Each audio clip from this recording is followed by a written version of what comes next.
এই দেখিছে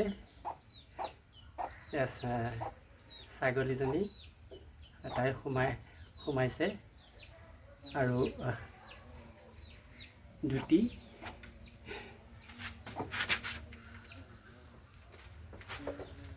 চাওক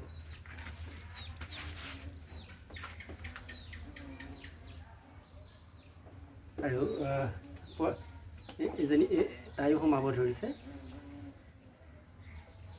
ধৰিছে আৰু পোৱালিটো দেখোন আৰু এইটো মৰমৰ পোৱালিটো আৰু এজনী আগৰ পৰা সোমাই আছে আৰু এতিয়া ভিতৰত এজনী দেখিছে আৰু এয়া পোৱালিটো সোমা যা যা যা যা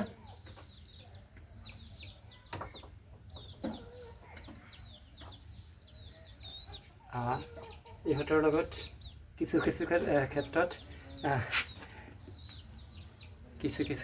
ক্ষেত্ৰত ধৰকচোন মানুহতকৈ ইহঁতৰ লগত বন্ধুত্ব কৰাৰ শ্ৰেয় কিয়নো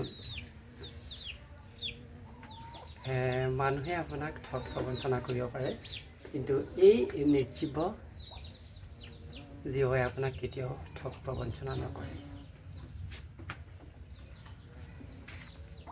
চাব আৰু দেখাইছোঁ আকৌ তাই ওলাই আহিছে ভিতৰত থকা যদি ডাঙৰ ভিতৰত থকা যদি তাইক মানে খুচিছে তাই উৰি আহিছে আৰু এয়া কুকুৰা পোৱালি মাকৰ সৈতে তাই ভিতৰত সোমাব বিচাৰিছে কিন্তু ডাঙৰজনে ভিতৰত সোমাব দিয়া নাই খুচি দিছে অলপ পিছত তাইকো ভিতৰতে সোমাই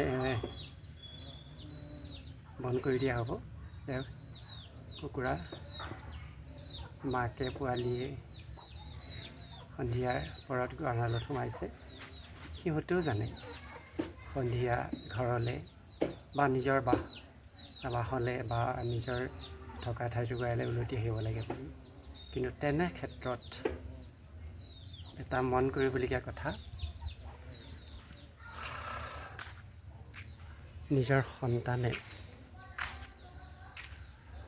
নিজৰ সন্তানবোৰে কিয় বাৰু ডাঙৰ হৈ চৰাইৰ নিচিনা উৰি গুচি যায় বৃদ্ধা পিতৃ মাতৃক এৰি পেলাই কিয় নিজৰ ঘৰটোলৈ ঘূৰি আহিবলৈ মন নকৰে য'ত বৃদ্ধা পিতৃ মাতৃয়ে নিসংগতাৰ নগৰীত নিমজ্জিত হৈ নীৰৱে চকুলো টুকি থাকিব লগা হয় যেতিয়া এই জীৱ জন্তুৱেই বুজি পায় চৰাই চিৰিকটিয়ে বুজি পায় সন্ধিয়া হৈছে বাহলৈ উলটি আহিব লাগে উভতি আহিব লাগে বা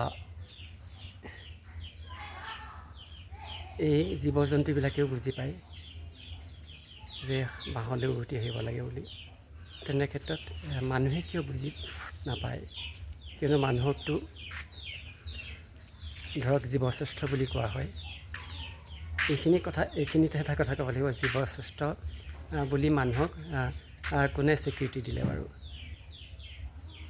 মানুহে নিজেইতো নিজক স্বীকৃতি দি লৈছে নহয় জানো নিজেই নিজক স্বীকৃতি দি লোৱাৰ কিবা অৰ্থ থাকে জানো কেতিয়াও নাথাকে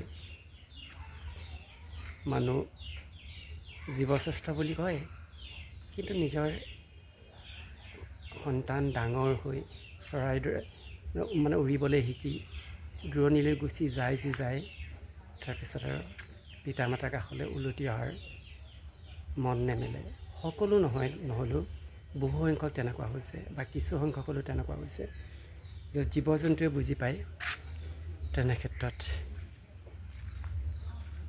মানুহ চেতন থকা মানুহে কিয় বুজি নাপায় আৰু চাব দেই মই গোহালিটো নেদেখাকৈ মই থাকিব নোৱাৰোঁ কিয়নো এই গোহালিটো মোৰ কাৰণে এটা আপুৰুগীয়া সম্পদ। দেখিছে, এই গোহালিটো মোৰ কাৰণে আপুৰুগীয়া সম্পদ, কিয়নো এই গোহালিটোৰ লগতে মোৰ প্ৰয়াত আই পিতাইৰ গোটেই জীৱন পৰিক্ৰমা অতি নীৰৱে সমাহিত হৈ আছে। সেইকাৰণে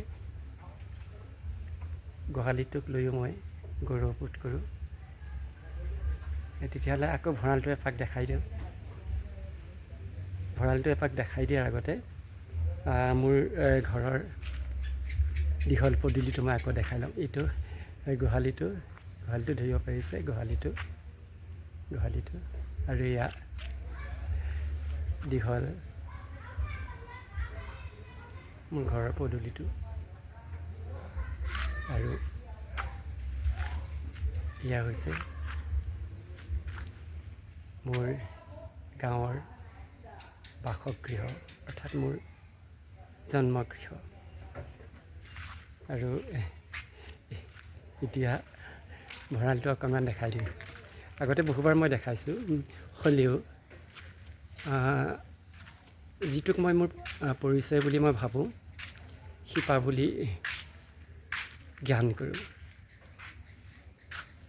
দেখিছে,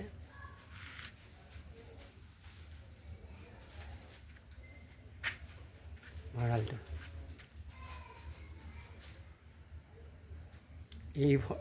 এই ভঁৰাল, তাৰপাছত এই মোৰ পাছফালে থকা ভঁৰালটো, এই দীঘল পদূলিটো আৰু এই গোহালিটোৰ লগত মোৰ প্ৰয়াত আই পিতাই সহিতে আমি 8টি সন্তান অতি সেউজবুলীয়া ৰূপত সংপৃক্ত হৈ আছোঁ। দাদা বাইদেউ 4গৰাকী, তাৰে ডাঙৰ বাইদেউ প্ৰয়াত হৈছে, ভাইটি আৰু ভণ্টি আপাতত 7জন বাইদেউ প্ৰয়াত হৈছে। মুঠ আমি 8টি সন্তানৰ সৈতে আই পিতাইৰ সেউজবুলীয়া সম্পৰ্ক সংপৃক্ত হৈ আছে।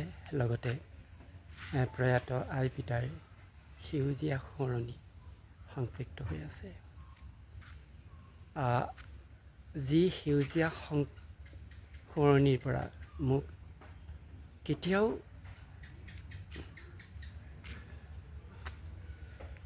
দূৰলৈ, মানে কি আঁতৰি যোৱাৰ মনটোৱে নকয়।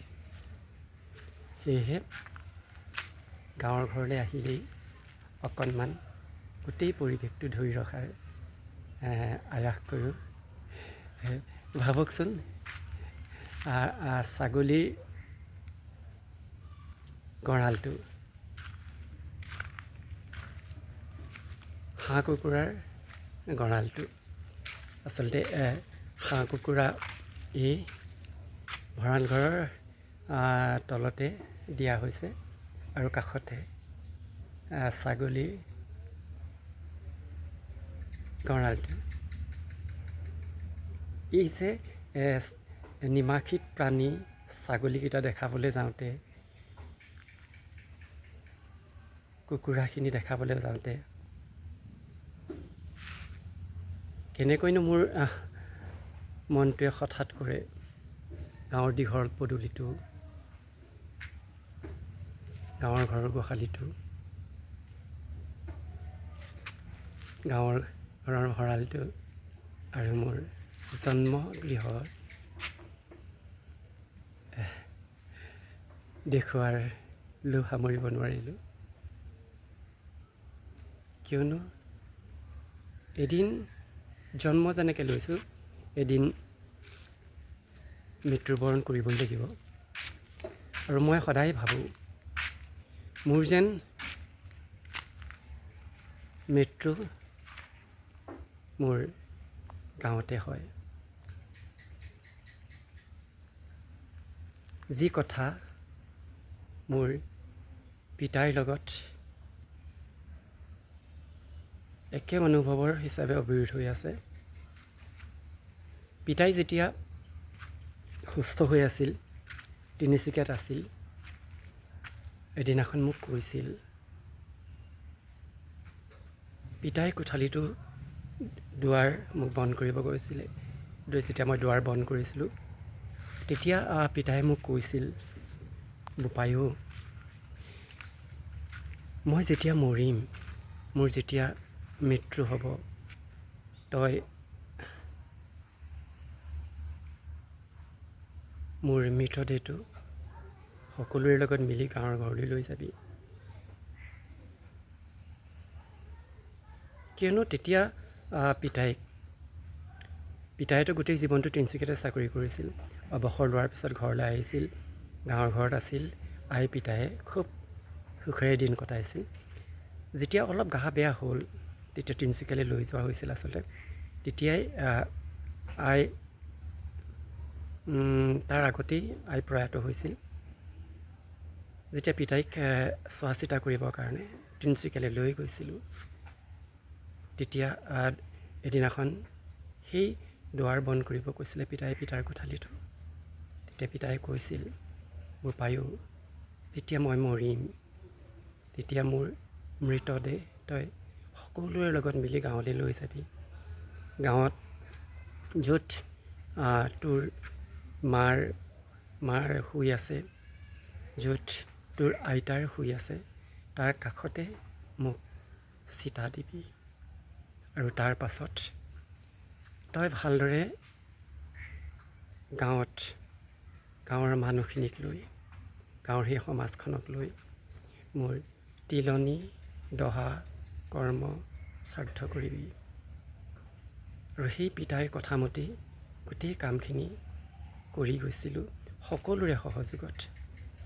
ককাই ভাই বাই ভনী, গাঁৱৰ সমাজখনৰ লগত মিলি পেলাই।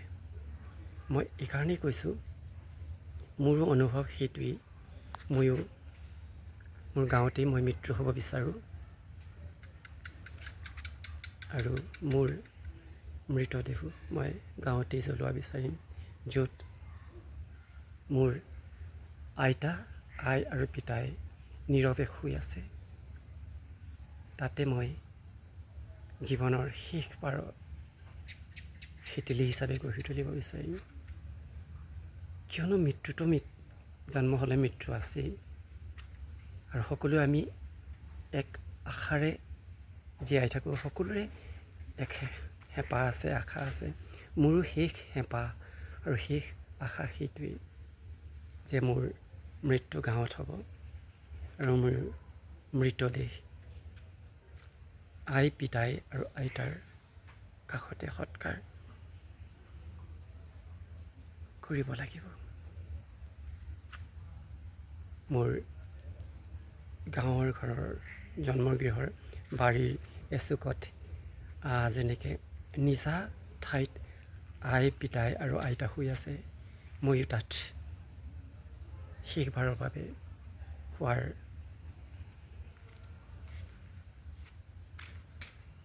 আশা কৰি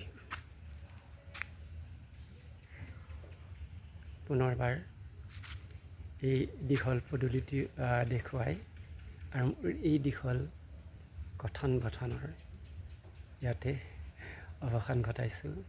আকৌ কৈছোঁ, ভাবকচোন, নিমাখিত প্ৰাণী ছাগলীকেইটাক, কুকুৰাকেইটাক দেখাবলৈ গৈ কেনেকৈনো গোটেইবিলাক মানে কি ক'ব নোৱাৰাকৈ সংপৃক্ত হৈ গ'ল নাজানো। এটাই কথা জানো, মোৰ দেহটো তিনিচুকীয়াত থাকে, কিন্তু প্ৰাণটো এই গাঁৱত থাকে। আৰু সেয়ে হয়তো নিজে নজনাকৈ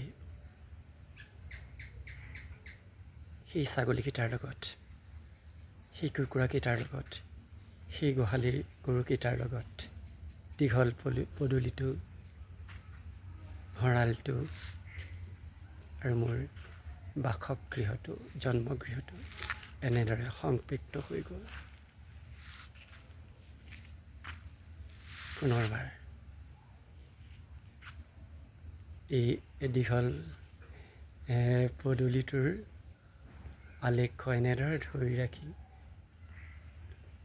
মোৰ এই সত্যৰ সোপান ইয়াতে সামৰিছোঁ। ধন্যবাদ, ধন্যবাদ, ধন্যবাদ।